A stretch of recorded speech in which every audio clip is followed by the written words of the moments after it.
Hello दोस्तों, आप सभी लोगों का स्वागत है हमारे चैनल पे। दोस्तों, आज का जो टॉपिक है वो है बाइनोमियल थ्योरम, जो कि काफ़ी इंपॉर्टेंट है सारे एग्जाम पॉइंट ऑफ व्यू से। लाइक अगर आपका एकेडमिक एग्जाम है, बोर्ड का एग्जाम है, एलटी का एग्जाम है, लेक्चरर का एग्जाम है, सभी जितने भी महत्वपूर्ण एग्जाम है, इवन एनडीए हो, आईआईटी हो, उसके लिए टॉपिक बहुत ही इंपॉर्टेंट है। तो चलिए वीडियो को स्टार्ट करते हैं।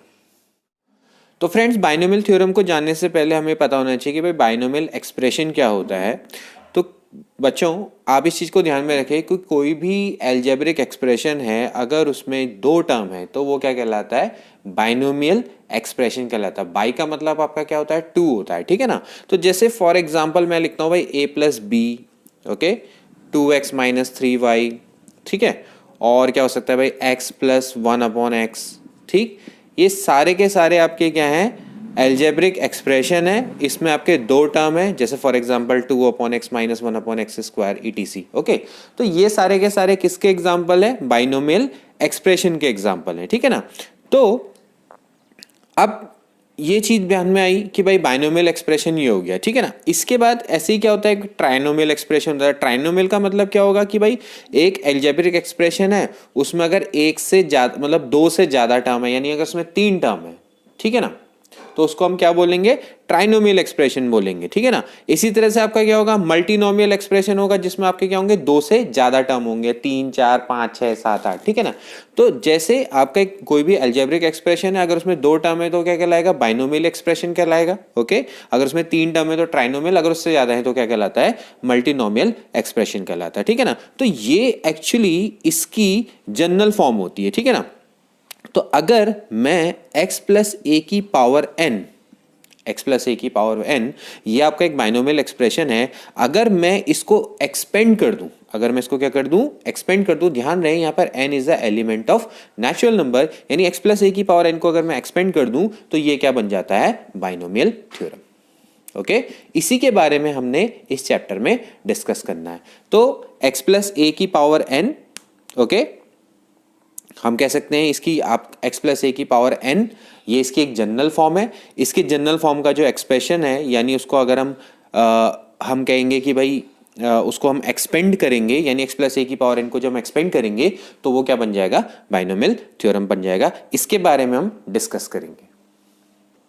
तो दोस्तों, बाइनोमियल जो थ्योरम है, इसको सबसे पहले सर आइजैक न्यूटन ने डिस्कवर किया था, ओके।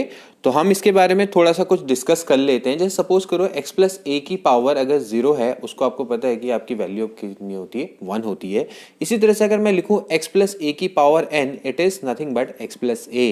एंड सिमिलरली अगर आप x प्लस ए का स्क्वायर लिखेंगे तो इसकी वैल्यू होती है आपकी x square plus 2ax plus a square, okay. अब क्यूब तक के फॉर्मूले तो आपको पता है, x प्लस ए का क्यूब कितना हो जाएगा? ये हो जाएगा x cube plus 3x square a plus 3x a square plus a cube, ठीक है भाई, यहाँ तक तो सही है। लेकिन अगर आपके सामने अगर ये फॉर्मूला आ जाए भाई x प्लस ए की पावर 4, तो ये आपके सामने ये बड़ा टिपिकल हो जाएगा। या मैं आपसे कहता हूँ कि भाई x प्लस ए की पावर 7 को खोलो, ठीक है ना। तो यहीं पर आपका क्या होता है कि बाइनोमियल थ्योरम बड़ा काम में आता है, ठीक है ना। तो यहाँ पर से हम एक काम करते हैं, यहाँ पर मैं x और a के कोफिशिएंट को इस तरह की फॉर्म में लिखता हूँ। देखिए यहाँ पर जो इसका कोफिशिएंट है, अगर आप पहले देखें तो x प्लस ए की पावर 0 में x और a का जो आपका कोफिशिएंट है वो आपका यहाँ पर 1 है। इस तरह से यहाँ पर आपके यहाँ x प्लस ए की पावर 1 का एक्सप्रेशन देखें तो यहाँ पर उनका जो कोफिशिएंट है वो कितना है? 1 और 1 है, ओके। इसके बाद अगर आप x प्लस ए का होल स्क्वायर देखें तो यहाँ पर आप एक्स स्क्वायर ए एक्स, यानी आपने सिर्फ क्या करना है? कोफिशिएंट लेने। तो अगर आप कोफिशिएंट ले तो यहाँ पर है 1, इसके बाद यहाँ पर देख सकते हैं ये है 2, और इसके बाद फिर आपका कितना है? 1, ओके। तो आपने बस क्या करना है? न्यूमेरिकल कोफिशिएंट है उनको ध्यान में रखना है, ठीक है ना।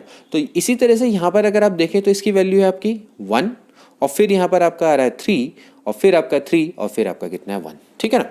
तो यहाँ से हमें एक पैटर्न का पता लग रहा है, ओके। यानी अगर मैं सपोज करो 1 और 1 को अगर मैं ऐड कर दूं तो क्या बन जाता है? 2 बन जाता है। इस तरह से अगर मैं 1 प्लस 2 को ऐड करूं तो 3 बन जाता है। 2 प्लस 1 को भी ऐड करूं तो 3 बनता है, ओके। तो इस तरह से यानी अगर मैं इसको आगे एक्सटेंड करूं तो यहाँ पर भी क्या आना चाहिए? 1 आना चाहिए, और यहाँ पर भी कितना आना चाहिए? 1 आना चाहिए। और 1 और 3 को अगर मैं ऐड करूंगा तो इट विल बिकम 4। 3 और 3 को अगर मैं ऐड करूंगा तो ये 6 बन जाएगा, और 3 प्लस 1 को अगर मैं ऐड करूंगा तो ये भी आपका कितना बन जाएगा? 4 बन जाएगा, ठीक है ना।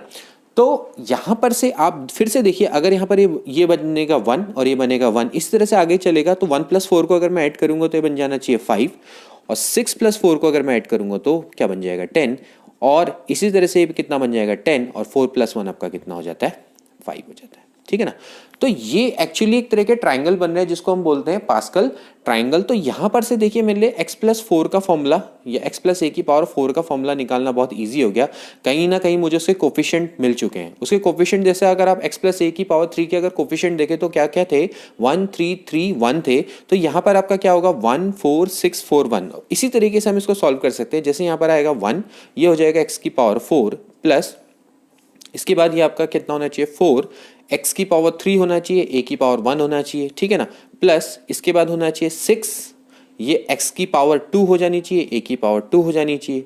प्लस फिर इसके बाद आपका कितना आ जाएगा 4, x हो जाएगा तो ये बन जाएगा a³ प्लस, और इसके बाद 1 आएगा तो 1 में आपका कितना होना चाहिए a⁴ होना चाहिए। ठीक है ना। तो इस तरह से हम क्या कर सकते हैं x + a⁴ को भी एक्सपेंड कर सकते हैं। इसके बाद जो नेक्स्ट आएगा वो क्या होगा x + a⁴ फिर से आप पास्कल ट्राइंगल की मदद से इसको सॉल्व कर सकते हैं। जैसे आप अगर देखें तो ये है 1 5 10 10 5 1। तो आप इसी तरह से अगर आप इसको हम कहते हैं मेथड ऑफ इंस्पेक्शन। तो अगर आप इंस्पेक्ट करें तो फिर से यहाँ पर सबसे पहले क्या आना चाहिए x⁴ आना चाहिए, फिर प्लस आप ध्यान से अगर इस पैटर्न को देखें तो 5 इसके बाद x⁴ आपकी घटती है तो a⁴ बढ़ती है। तो यहाँ पर आएगा 5, x⁴ हो जाएगा 4, और यहाँ पर हो जाएगा a⁴ 1 प्लस इसके बाद आना चाहिए 10, x⁴ आपकी कितनी होनी चाहिए 3, a⁴ बढ़ जाएगी, ये बन जाएगी 2 प्लस इसी तरीके से यहाँ पर हो जाएगा फिर अगला 10, x की फिर पावर घट जाएगी और a⁴ फिर बढ़ जाएगी, प्लस इसके बाद आना चाहिए 5, x⁴ आपकी हो जाएगी 1, a⁴ हो जाएगी 4, और प्लस इसके बाद आना चाहिए x⁴ हो जाएगी 0 जो कि होता है 1, और यहाँ पर हो जाएगा a⁴ 5। तो आप देख सकते हैं कि भाई x + a⁴, x + a⁴ 5, इस तरीके से हम इस फॉर्मूले को बहुत ईजिली डिराइव कर सकते हैं। ठीक है ना। जबकि ये फॉर्मूले अगर मैं एक काम करता हूँ, अगर मुझे इसका जनरल फॉर्मूला निकालना है तो मैं काम करता हूँ इस ट्रायंगल को मैं थोड़ी देर के लिए यहाँ पर से मैं इसको इरेज कर देता हूँ, तो आपके लिए जनरल फॉर्मूला निकालना बहुत इजी हो जाएगा। तो आप देख सकते हैं कि अगर मैं इसी तरह से मैं चलता रहूं तो भाई x + a⁴n का फॉर्मूला निकालें तो x + a⁴n का क्या फॉर्मूला होना चाहिए, इसको मैं थोड़ा सा यहाँ पर एक मॉडिफिकेशन और ले आता हूँ। जैसे सपोज करो x + a⁴n का फॉर्मूला निकालने से पहले मैं थोड़ा सा एक चीज़ को मैं यहाँ पर मैं आपके सामने रखना चाहता हूँ। अगर आप देखें इन फॉर्मूले को तो ये x + a⁴ 0 = 1, इसको तो मैं छोड़ देता हूँ। इसके बाद आप देखें x + a⁴ 1 है तो मैं देखिए यहाँ पर मैं इसको ऐसा लिख सकता हूँ 1c0 x प्लस इसको मैं लिख सकता हूँ 1c1। ठीक है ना। कॉम्बिनेशन परम्यूटेशन के बारे में बहुत अच्छे से हम डिस्कस कर चुके हैं। ठीक है ना। इसके बाद अब अगर आप x + a⁴ का फॉर्मूला देखें तो जो 1 है उसको मैं लिख सकता हूँ 3c0, ओके, और फिर 3 है ये एक्चुअली नथिंग बट 3c1 है। ठीक है। और इसके बाद ये जो 3c2 है वो भी आपका 3 होता है, और 3c3 आपका क्या होता है वो भी कितना होता है 1 होता है। तो इसी तरीके से अगर मैं यहाँ पर देखूं कि भाई x + a⁴ है तो x + a⁴ को भी आप यहाँ पर क्या लिख सकते हैं 5c0 5c1 5c2 5c3 5c4 और 5c5। देखिए आप 5c0 x⁴ plus 5c1 x⁴a plus इसके बाद होना चाहिए 5c2 x³ a प्लस इसके बाद होना चाहिए 5c3 जिसकी वैल्यू होती है 10 x² a³ प्लस इसके बाद होना चाहिए 5c4 x a⁴ और फिर इसके बाद आना चाहिए 5c5 a⁴ ओके। तो अब यहां पर से हमारे लिए इसका पैटर्न निकालना बहुत इजी हो चुका है। अब हम क्या कर सकते हैं x + a⁴n का फॉर्मूला बहुत इजीली फाइंड आउट कर सकते हैं। तो इसका फॉर्मूला क्या होना चाहिए, मैं एक काम करता हूं मैं इसको मिटा देता हूं। तो अब हमारे लिए बाइनोमियल जो एक्सप्रेशन है, बाइनोमियल एक्सप्रेशन या बाइनोमियल एक्सपेंशन का जो फॉर्मूला है वो बहुत इजी हम अब निकाल सकते हैं, जो कि ये होना चाहिए x + a⁴n।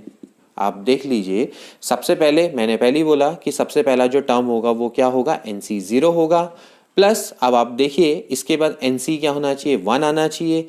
x⁴ आप देख सकते हैं यहाँ पर x⁴n रहा होगा। अब फिर x⁴ एक घटती है a की 1 पावर बढ़ती है। ठीक है ना, दोनों का सम आपका कितना आता है, n आता है। इसी तरह से NC2 होगा, x की एक पावर और घट जाएगी, a की एक पावर और बढ़ जाएगी, ठीक है ना। तो इसी तरह से अगला होगा NC3, x की पावर n-3, a की पावर 3, और इस तरह से चलता रहेगा। लास्ट में आ जाएगा भाई NCn, a की x की पावर तो हो जाएगा 0, a की पावर n, ओके, जहां n is the element of natural number और x and a can take any value. तो ये आपका है बाइनोमियल थ्योरम, ओके। तो यहां पर से हम इसको इस तरह से भी लिख सकते हैं, x प्लस a की power n is equals to summation r is equals to 0 से लेकर आपका n, NC आपका r है, क्योंकि आप देख सकते हैं यहाँ पर 0 से वेरी कर रहा है, और ये हो जाएगा भाई x की power n minus r, a की power r। So this is a general formula for x plus a की power n, and this term is known as a general term। तो इस जनरल टर्म को हम इस तरह से दिखा सकते हैं, ये रिप्रेजेंट होता है TR+1 से। TR+1 की जो वैल्यू होगी वो कितनी होगी, NCR x की power n minus r, a की पावर r, ओके। हम इसको TR+1 क्यों से क्यों शो कर रहे हैं, आप इस चीज को ध्यान में रखें कि देखिए इसमें जो पहला टर्म है वो 0 से स्टार्ट हो रहा है, ठीक है ना। पहला टर्म कहाँ से स्टार्ट हो रहा है, r वेरी कर रहा है फ्रॉम 0। तो अगर आप r अगर 0 से वेरी करेगा तो जो ये जो टर्म होगा NCR वाला, वो एक्चुअली कौन सा टर्म होगा, r+1th टर्म होगा। ये चीज को आप ध्यान में रखें, क्योंकि यहाँ पर r अगर 1 होता, 1 से लेकर n होता, तो ये कौन सा टर्म होता, rth टर्म होता, यानी TR टर्म होता। लेकिन यहाँ पर इसको हम जनरल टर्म को TR+1 से शो करेंगे। ये इसका सबसे महत्वपूर्ण और हाईलाइटेड पॉइंट है, ओके। तो दोस्तों अब इसके बाद जो बाकी के जो फॉर्मूले हैं वो इसी फॉर्मूले को तोड़ मरोड़ के बन सकते हैं। बाकी के जो एक्सपेंशन है वो बाइनोमियल थ्योरम को ही तोड़ मरोड़ के बन सकते हैं। सपोज करो मैं a को -a से अगर मैं रिप्लेस कर दूं, तो यहाँ पर जो फॉर्मूला है वो थोड़ा सा डिफरेंट हो जाएगा। आपने क्या करना है, a की जगह पे -a रख देना है। तो बताइए क्या हो जाएगा, ये हो जाएगा NC0 x की पावर n। देखिए a की जगह पे -a, तो ये हो जाएगा माइनस x की पावर n-1। फिर ये आपका क्या हो जाएगा, a का स्क्वायर, फिर प्लस हो जाएगा NC2 x की पावर n-2, ठीक, ये हो जाएगा a स्क्वायर। यहाँ पर हो जाना है माइनस, क्योंकि पावर पे डिपेंड करेगा, पावर इवन है या ऑड है। इवन है तो माइनस होगा, ऑड है तो प्लस होगा जाएगा। और लास्ट में क्या आ जाएगा, -1 की पावर n, NCn a की पावर n। या फिर आप इसको लिख सकते हैं x माइनस a की पावर n बराबर हो जाएगा समीशन r बराबर 0 से लेकर n -1 की पावर, हम कह सकते हैं r NCR a की पावर n माइनस r, और x की पावर n माइनस r और a की पावर r, ओके। तो इसका जो जनरल टर्म है वो कितना निकल के आएगा, TR+1 कितना हो जाएगा, -1 की पावर r NCR x की power n minus r, a की पावर r, ओके। बहुत इजी है, इसको आप ध्यान रखेंगे। अब नेक्स्ट इसी तरह से अगर मैं x की जगह पे 1 रख दूं, a बराबर मैं x रख दूं, तो ये बन जाएगा 1 + x की पावर n का फॉर्मूला। तो ये अब देख सकते हैं, ये हो जाएगा भाई NC0, आपने x की जगह पे 1 रख देना है, तो यहाँ पर ये हो जाएगा NC1, और फिर a की जगह पर आपने रखना है x, प्लस ये हो जाएगा NC2 x स्क्वायर से लेकर ये चलता रहेगा, ये बन जाएगा NCn x की पावर n, ओके। तो आप इसको किस तरह से लिख लेंगे, 1 + x की पावर n, देखिए लिखना आना चाहिए, समेशन ये हो जाएगा r बराबर 0 से लेकर n, और फिर यहाँ पर प्लस माइनस का कोई चक्कर नहीं है, NCR x की पावर r। तो फिर इसका जो जनरल टर्म होगा TR+1 क्या होगा, ये होगा NCR x की power r, okay, NCR x की पावर r, ठीक है ना। अब इसी तरह से इस फॉर्मूले में भी मैं क्या कर सकता हूँ, थोड़ा बहुत मॉडिफिकेशन कर सकता हूँ। जैसे मुझे 1 + x की पावर n का फॉर्मूला मिल गया, इसी तरह से अगर मेरा इंटरेस्ट होगा 1 - x की पावर n में, तो मैं x को किससे रिप्लेस कर दूंगा, -x से रिप्लेस कर दूंगा, तो यहाँ पर मुझे 1 - x का फॉर्मूला मिल जाएगा। तो यहाँ पर आपने रखना है NC0, फिर यहाँ पर हो जाएगा -NC1x, ये हो जाएगा प्लस NC2 x स्क्वायर। तो इसी तरह से चलता रहेगा, और यहाँ पर आ जाएगा -1 की पावर n NCn x की पावर n। ये डिपेंड करेगा कि n की पावर वैल्यू क्या है, इवन है या ऑड है। तो इसी तरह से इसका जनरल टर्म मैं डायरेक्टली जनरल टर्म निकाल देता हूं, तो क्या हो जाएगा भाई, -1 की पावर n NCR x की पावर r, ओके, 1 - x की पावर n का जनरल टर्म, ओके।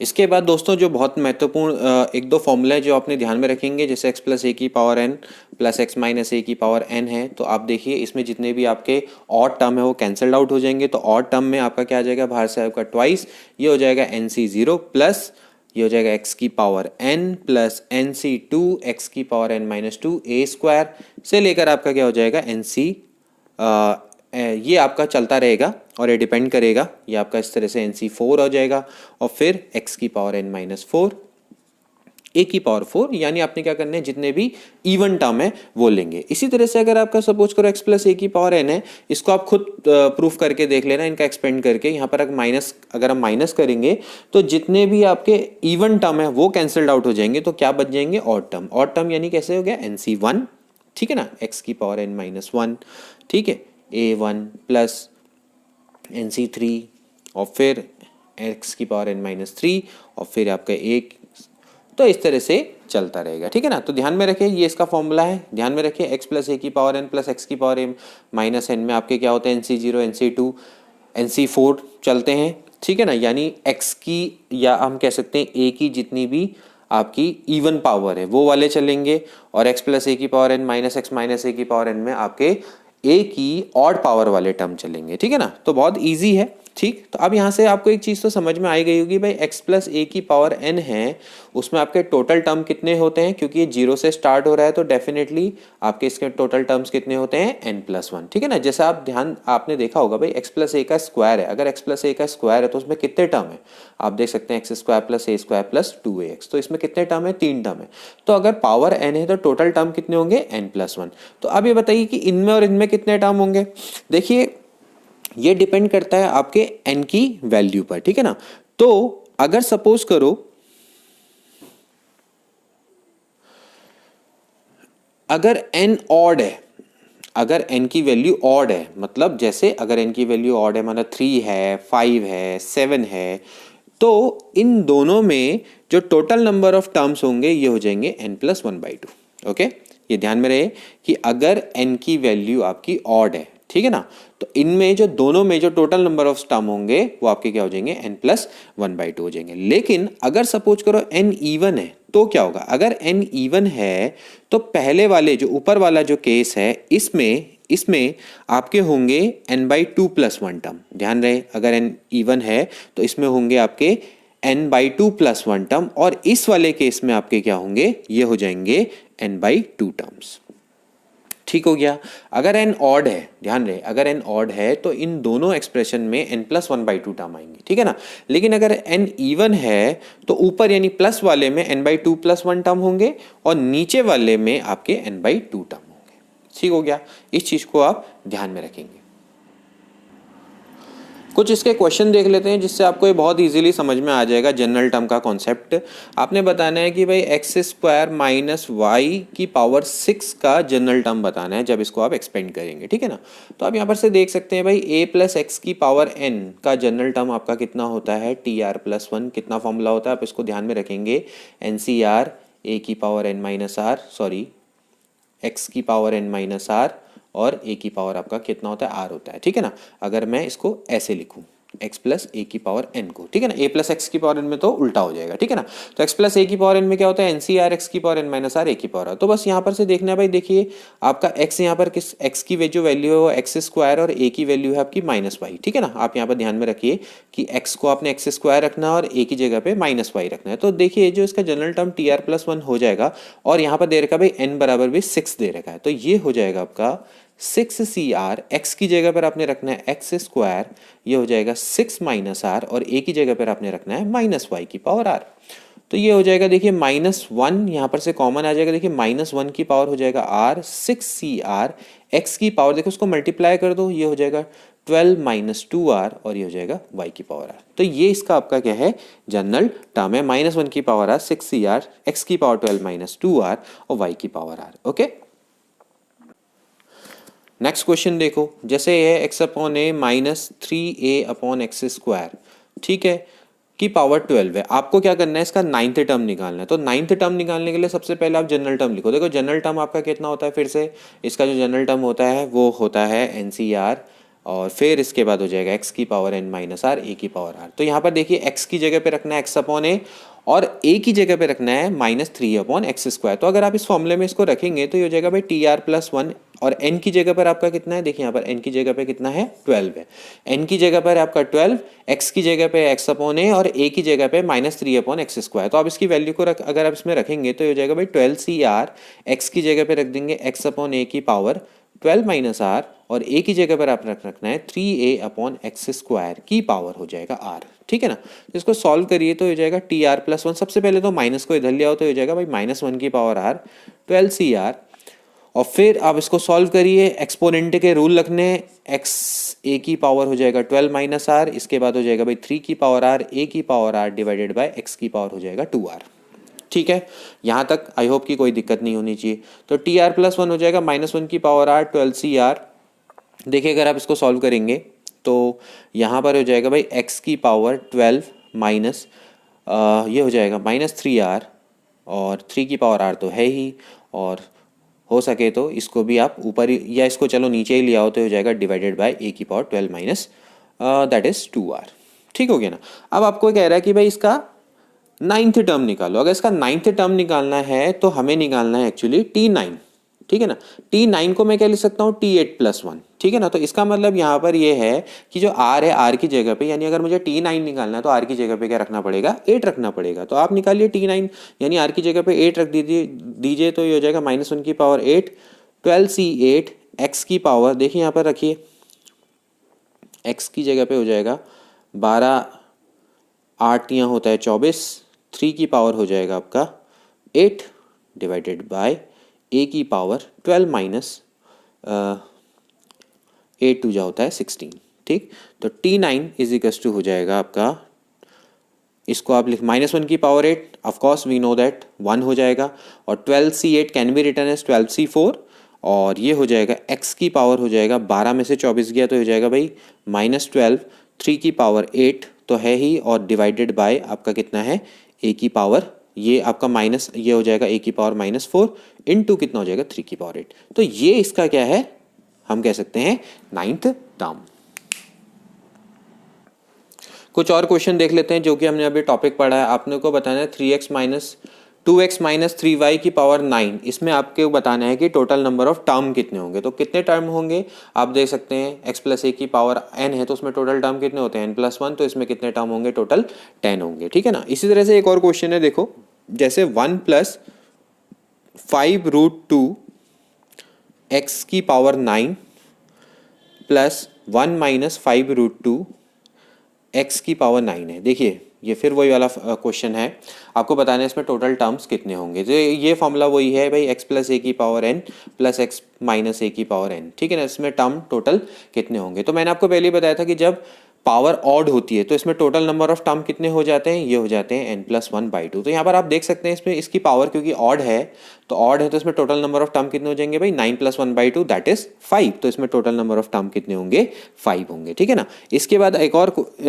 देख लेते हैं, जैसे सपोज करो ये है √x + √y की पावर 10 और है +√x माइनस √y की पावर 10। ठीक हो गया। तो ये भी उसी तरीके का है, लेकिन इस केस में क्या है कि भाई पावर क्या है, इवन है। तो जब पावर इवन होती है तो उस केस में x+a की power n plus x - a की पावर n का में जो टोटल नंबर ऑफ टर्म होते हैं वो कितने होते हैं n/2 + 1। ठीक है ना। अगर माइनस वाला केस होता तो टोटल नंबर ऑफ टर्म्स कितने होते हैं n/2, केवल कितने होते हैं n/2 होते हैं। ठीक है ना। तो यहाँ पर आपका कितना हो जाएगा भाई, ये हो जाएगा 10/2 + 1, यानी टोटल नंबर ऑफ टर्म्स इसमें कितने होंगे, 6 होंगे। आई होप कि ये क्वेश्चन आपको अच्छे से समझ में आ रहे होंगे। अब देखिए थोड़ा सा एक और क्वेश्चन जो कि काफ़ी अच्छा क्वेश्चन है, एग्जाम में आ भी जाता है, जैसे 2x + 4y - 4z की पावर n है। ओके, अब आपको बताना है कि इसमें टोटल नंबर ऑफ टर्म कितने होंगे। तो ये इतना इजी नहीं है, तो आपको एक काम करना पड़ेगा, सबसे पहले इसको बाइनोमियल थ्योरम की मदद से एक्सपेंड करना पड़ेगा। ठीक है ना। तो इसको हम ऐसा लिख लेते हैं, ऐसा 4y - 4z की पावर n लिख सकते हैं। ठीक है ना।